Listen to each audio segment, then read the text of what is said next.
సహోదరులారా, ఒక ఊర్లో ఒక మంచి పాఠశాల ఒకటి ఉంటుంది. పాతకాలం నాటి ఒక స్కూల్, హై స్కూల్ అన్నమాట అది. ఆ స్కూల్లో మాస్టర్ ఉంటారు. చాలా స్ట్రిక్ట్, ఎంతో కఠినంగాను క్రమశిక్షణతో ఉంటాడు. కఠినుడు అంటే మళ్ళీ పిల్లలతో బాగుండడని కాదు, చక్కగా ఉంటాడు. కానీ ప్రిన్సిపల్స్, నియమాలు, నిబద్ధత అనేది చాలా ఇది. పిల్లలు స్కూల్కి వచ్చేటప్పుడు ఎట్లా వస్తున్నారు, వచ్చిన తర్వాత ఎట్లా ఉంటున్నారు, ఎలా చదువుతున్నారు, ఈ విషయాల మీద ఆయన ఫోకస్ ఎక్కువ. గేటు దగ్గర నిలబడేవాడు, లేటుగా వచ్చిన పిల్లల్ని కొడుతూ ఉండేవాడు. ఆయన గేటు దగ్గర ఉన్నాడంటే అయిపోయినట్లే ఇంకా. కాబట్టి పిల్లలు చాలా డిసిప్లిన్ అయిపోయేవాడు. చాలా స్ట్రిక్ట్గా ఉండేవి కొన్ని ప్రిన్సిపల్స్. ఏంటంటే క్లాస్లోకి ఏమీ తెచ్చుకొని తినకూడదు, ఏం తిన్నా బయటే తినాలి, లంచ్ టైంలోనే తినాలి, క్లాస్లో ఏమీ తినకూడదు అనేవాడు. అయితే ఎవరైనా వేరుశనగ పప్పు ఉండలు తెచ్చుకొని తింటంటే ఏమనేవాడు కాదు, మిగిలింది ఏదైనా సరే తిట్టేవాడు. వేరుశనగ పప్పులు ఉండలంటే బహుశా మరి ఆయనకి ఇష్టం ఏంటో మనకు తెలియదు. అలాగే ఆడపిల్లలు కూడా చక్కగా జడలు వేసుకురావాలి, జడలు పైకి కట్టుకోవాలి, మంచిగా రావాలి, మంచి బట్టలు వేసుకోవాలి, టైట్ టైట్ బట్టలు వేసుకోకూడదు, స్కూల్కి వచ్చేటప్పుడు ఫ్యాషన్గా రెడీ అవ్వకూడదు, లిప్స్టిక్లు అలాంటివి రాయకూడదు. అట్లా చాలా పిల్లల్ని చాలా సీరియస్గా ఉండేవాడు ఆడపిల్లల విషయం. అయితే చేతి నిండా గాజులు వేసుకుంటే మాత్రం ఏమనేవాడు కాదు. ఈ విషయంలో ఎగ్జామ్షన్ ఉండేది. ఎక్కువ గాజులు వేసుకున్నా, ఎన్ని గాజులు వేసుకున్నా వాళ్ళని ఏమనేవాడు కాదు. అంతకుమించి ఇంక ఏది చేసినా సరే ఆయనకి చాలా కోపం వచ్చేసేది. ఇది ఆయన ఇట్లా పరిస్థితి ఇట్లా సాగుతుండేది. అయితే ఒకరోజు పిల్లలు, మరి ఆయన ఏం తిన్నా ఊరుకోడు కానీ వేరుశనగ పప్పు ఉండలు తింటే ఏమండి కాబట్టి స్కూల్ పక్కన ఉన్న కొట్లో ఇంటర్వెల్లో కొనుక్కుంటాకి వెళ్తారు. వెళితే ఆ కొట్లో అమ్మే ఆయన వేరుశనగ పప్పు ఉండలు అయిపోయినాయి అబ్బా అంటాడు. అంకుల్ ఆ ప్యాకెట్ ఉంది కదా అంటారు. ఆ ప్యాకెట్ కావాలరా, ప్రతిరోజు మాస్టారు ఒక వేరుశనగ పప్పులు ఉన్న ప్యాకెట్ తీసుకెళ్తాడు ఇంటికి, ఆ ప్యాకెట్ మీకు అమ్మను అని చెప్తాడు. ఆ తర్వాత యానివర్సరీ జరుగుతుంది స్కూల్కి. అప్పుడు మాస్టర్ వాళ్ళ అబ్బాయిని వాళ్ళ అమ్మాయిని చేస్తారు వాళ్ళతో పాటు యానివర్సరీకి. వాళ్ళ పాప ఇంత పెద్దగా పొడవున, చేతి పొడవున గాజులు వేసుకుంటుంది. వాళ్ళ అబ్బాయి వచ్చి కూర్చున్న తర్వాత వాడి జోబులో నుంచి పప్పుండలు తీసుకొని తింటుంటాడు. అంటే వాళ్ళ అబ్బాయికి పప్పుండలు అంటే ఇష్టం కాబట్టి దాన్ని యాక్సెప్ట్ చేస్తాడు. వాళ్ళ అమ్మాయికి బారు గాజులు వేసుకుంటాం అంటే ఇష్టం, దాన్ని యాక్సెప్ట్ చేస్తాడు. అది రెండు తప్పు కాకపోవచ్చు, మిగిలిన ఏదైనా సరే తప్పే. నా మాట మీకు అర్థమైందా? కాబట్టి వాళ్ళ పిల్లలకి ఇష్టమైనవి ఈ పిల్లలు చేసినా సరే తప్పు లేదు, వాళ్ళ పిల్లలకి కానివి ఏం చేసినా సరే వీళ్ళ చేతిలో తప్పే. చాలాసార్లు మనం ఇలాగే ఆలోచిస్తాం. అట్లా ఆలోచించకూడదని, యూనివర్సల్గా థింకింగ్ ఉండాలని, విశాల దృక్పథం మనకు ఉండాలని, తన యొక్క విశాల హృదయంలో మనకు చోటునిచ్చి, తన యొక్క నిత్య ప్రణాళికలో మనల్ని జ్ఞాపకం చేసుకున్న మన ప్రభు రక్షకుడైన యేసుక్రీస్తు వారి గణనామందు తండ్రి అయిన దేవునికి స్తుతులు, స్తోత్రాలు, వందనాలు, కృతజ్ఞతాస్తుతులు చెల్లిస్తున్నాను. ఆయన ఘనమైన నామాన్ని బట్టి భూమి మీద విస్తరిస్తున్న మీకు కూడా క్రీస్తు వారి పుణ్యనామములో శుభములు, వందనములు తెలియజేసుకుంటున్నాను. సహోదరులారా, స్నేహితులారా, మీరందరూ క్షేమంగా ఉన్నారు కదా? మరొక రోజు మీతో కలిసి దేవుని వాక్యం ధ్యానం చేయటానికి ప్రభువు మనకిచ్చిన కృపను బట్టి ప్రభువు నన్ను ఆనందిస్తూ స్తుతిస్తూ నేటి వాక్య ధ్యానాన్ని కీర్తనల గ్రంథము 119వ కీర్తన 18వ వాక్యం నుండి ధ్యానం చేస్తాం. కీర్తనల గ్రంథము 119వ కీర్తన 18వ చరణం. నేను నీ ధర్మశాస్త్రమునందు ఆశ్చర్యమైన సంగతులను చూచునట్లు నా కన్నులు తెరువుము. మరొకసారి చదువుతానండి. నేను నీ ధర్మశాస్త్రమునందు ఆశ్చర్యమైన సంగతులను చూచునట్లు నా కన్నులు తెరువుము. కీర్తనాకారుడు దేవుని దగ్గర ఒక విన్నపం చేస్తున్నాడు. నీ ధర్మశాస్త్రం చదువుతాను, నీ ధర్మశాస్త్రాన్ని ధ్యానిస్తుంటాను, నీ ధర్మశాస్త్రం నాకు చాలా ఇష్టం, నిరంతరము ధర్మశాస్త్రాన్ని ధ్యానిస్తా, దాని మీద నా దృష్టి నిలుపుతున్నా. అట్లా అనేక మాటలు ఈ 119వ కీర్తనలో ధర్మశాస్త్రం గురించి, దేవుని కట్టడల గురించి, దేవుని ఆజ్ఞల గురించి, దేవుని వాక్యం గురించి చాలా చక్కని మాటలు 119వ కీర్తనలో మనకి ఎదురవుతుంటాయి. చదవండి, చాలా బాగుంటుంది.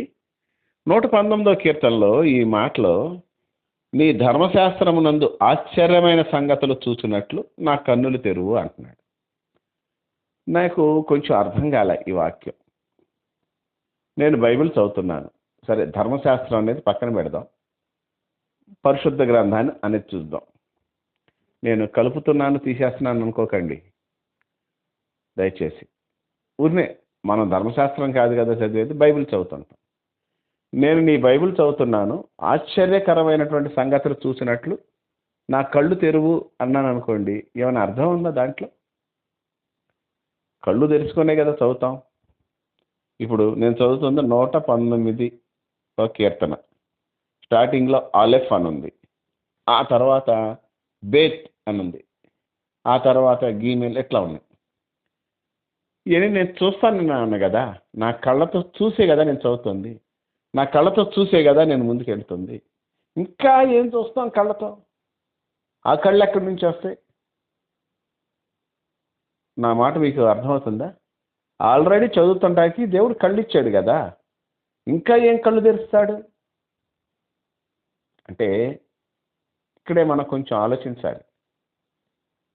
వాక్యము చదువుతున్నప్పుడు నీకు ఎట్లా అర్థమవుతుంది అనే దాని మీద, నువ్వు దాన్ని ఎట్లా అన్వయించుకుంటున్నావు అనే దాని మీద క్రైస్తవ జీవితం ముందుకు సాగుతూ ఉంటుంది. నువ్వు వాక్యం చదువుతున్నప్పుడు చదువుకుంటూ వెళ్ళిపోతున్నావా? చాలామంది అదో పనిగా పెట్టుకుంటారు. అట్లాగా చదువుతూ చదువుతూ చదువుతూ వెళ్ళిపోతుంటారు. అంటే చాలాసార్లు బైబిల్ చదివేస్తారు. వాళ్ళకి అదొక క్రేజ్,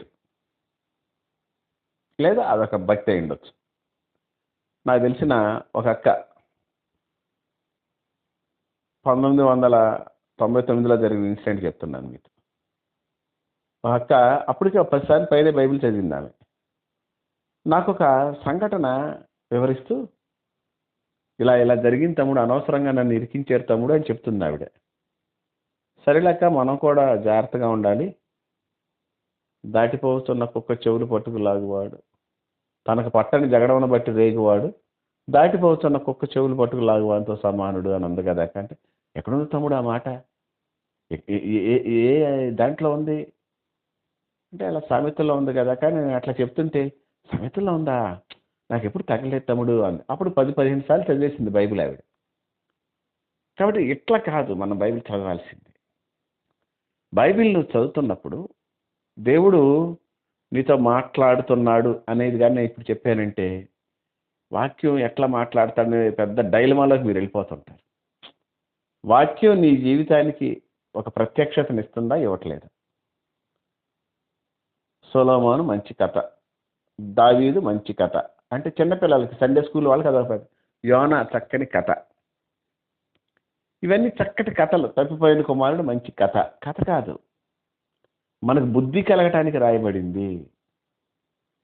వాళ్ళకు దృష్టాంతాలుగా సంభవించి మనకు బుద్ధి కలగటానికి రాయబడింది. వాట్ యు ఆర్ లెర్నింగ్, అసలు నీ యొక్క నువ్వు గ్రహిస్తుంది ఏంటిది?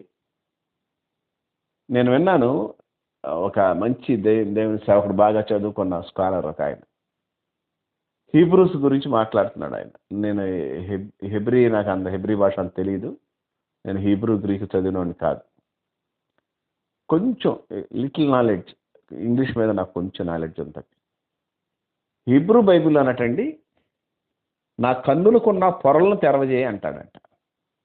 అన్కవర్ మై ఐస్ అని ఇంగ్లీష్లో కూడా ఒక వెర్షన్లో ఉంటుంది. Uncover my eyes, already eyes are there, but it covered with so many things. చాలా పొరలు కమ్ముకునేదానికి వాటిని తొలగించు అని దీని యొక్క ఆలోచన అట, ఇక్కడ అర్థం అట హెబ్రీ బైబిల్లో. మీరు కూడా ఎప్పుడన్నా రోడ్డు మీద వెళ్ళేటప్పుడు గబాలను ఎవరన్నా చూసుకోకుండా ఎవరు నన్ను గుద్దితే, అంటే మనమేమో కానీ అట్లా గుద్దుకున్న వాళ్ళు, కళ్ళు పొరలెక్కినాయి, కళ్ళు బైర్లు గమ్మినాయా, కళ్ళు పొరలెక్కినాయా అంటూ ఉంటారు. కళ్ళు కానీ పొరలు గమ్మినాయా అంటుంటారు. మీరు విన్నారా లేదు? అంటే కళ్ళు కనిపిస్తూనే ఉంటాయి, కొన్ని పొరలు గమ్ముతాయట. నేను మీతో ఈరోజు ఆ విషయం గురించి 2 నిమిషాలు మాట్లాడతాను. మన కమ్మే పొరలేంటి అంటే మన కుటుంబీకులే. భార్య, భర్త, పిల్లలు, తల్లిదండ్రులు, వీళ్ళే. వీళ్ళని బట్టే మనకు పొరలకు అమ్ముకుంటుంటాయి. అహాబు భార్య అనే పొరగప్పింది అతన్ని. లేకపోతే ఇశ్రాయేలీలకి రాజుగా ఉంటూ, దేవుని ధర్మశాస్త్రం ఎరిగిన వారికి రాజుగా ఉంటూ, బయలు ప్రవక్తల్ని దేశం అంతా కూడా అపాయింట్ చేయటం ఏంటి? బయలు ప్రవక్తలకి బెత్తం ఇవ్వటం ఏంటి? ఈ దేశాన్ని నీకు ఇచ్చింది ఎవరు? ఎవరికి నువ్వు బత్యం ఇస్తున్నావు? మా ఆవిడ చేయమంది. మా ఆవిడ యజ్బేలు, వాళ్ళ నాన్న పేరు ఎత్బయలు. అసలు బయలే కుటుంబం ఇంట్లో. బయలు నా ఇంట్లో కూడా వచ్చింది కాబట్టి ఏం తప్పే ఉంది బయలుకి చేయటానికి? అంటే భార్య అనే పొరగమ్మింది ఈయన్ని. ఈ కొంచెం ముందుకెళ్తే, అంటే ఐ మీన్ ముందుకు వెనక్కి వస్తే, సొలొమోను దేవుని చేత జ్ఞానం పొందినవాడు, జ్ఞాని, ప్రసంగి.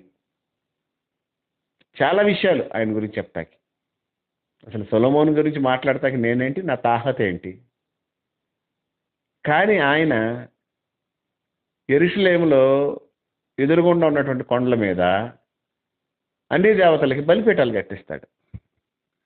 ఏ చేతులతోనైతే మందిరానికి ప్లాన్స్ ఇస్తూ జాగ్రత్త దగ్గరుండి పర్యవేక్షించాడు, వృద్ధుడయ్యాక బలిపీఠాలు కట్టించి వెళ్ళి అట్లా మొక్కుతూ ఉంటాడు.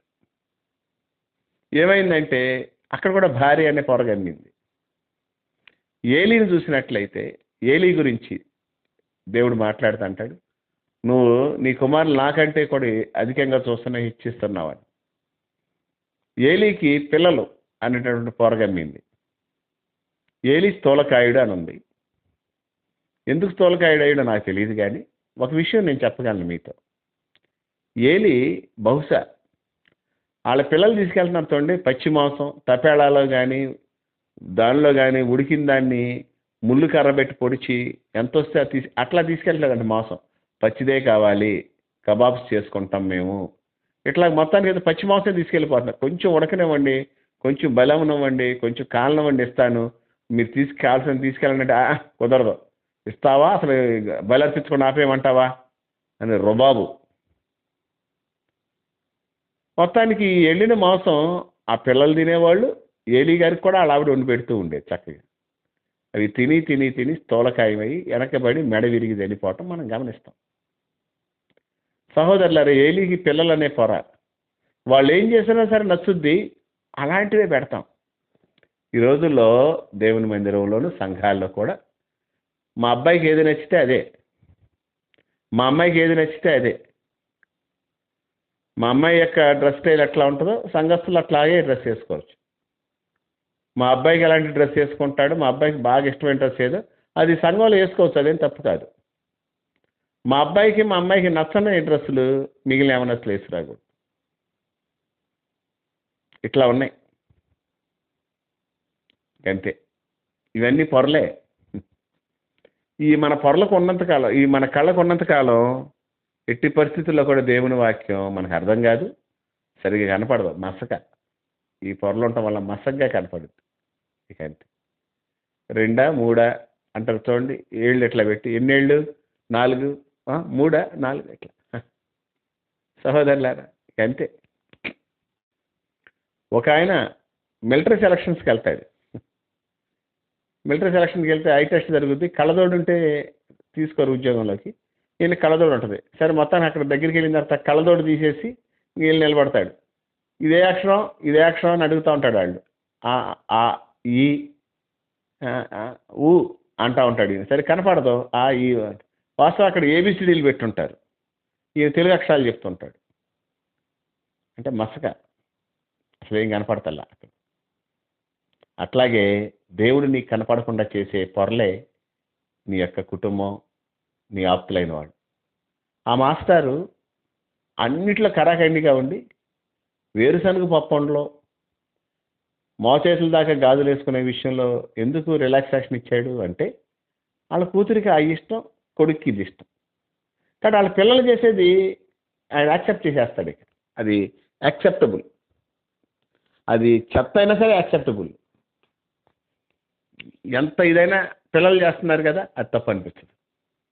మిగిలిందికి ఏ పిల్లలు మిగిలింది ఏం చేసినా సరే చాబాదేసేవాడు అంతే పట్టుకొని.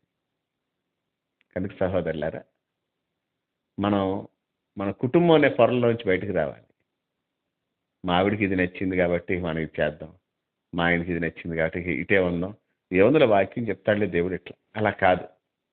తన తల్లినైనను తండ్రినైనను అన్నదమ్ములైన అక్క చెల్లెలను భార్యనైనను పిల్లలనైనా ప్రాణాన్ని కూడా ద్వేషించగలిగితే అప్పుడు ఈ పొరలన్నీ పోయి స్పష్టంగా దేవుని మహిమ నీ జీవితంలో చూస్తావు. దేవుని మహిమపరుస్తావు.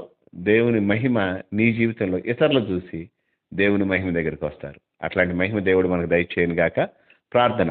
మహాపరిశుద్ధుడు అయిన తండ్రి, ప్రేమ నమ్మకములు గలవాడ, మీకే వందనాలు, స్తోత్రాలు, కృతజ్ఞతాస్తుతులు చెల్లిస్తున్నా. నీ కృపను బట్టి మా జీవితాల్లో నేటి వరకు నువ్వు ఇచ్చిన నెమ్మదిని బట్టి, క్షేమాన్ని బట్టి నీకు స్తోత్రాలు. బలమైన దేవుడ, బలమైన కార్యాలు చేస్తూ వచ్చారు. నీ నామహిమార్థ జీవిత కృప చూపించు. మా కండ్ల మీద ఉన్నటువంటి ఆ పొరల్ని తొలగించండి. ఆశ్చర్యకరమైన సంగతులు చూసడానికి ఈ పొరలు మాకు ఆటంకంగా ఉన్నాయి. దూరపరచండి నాయన.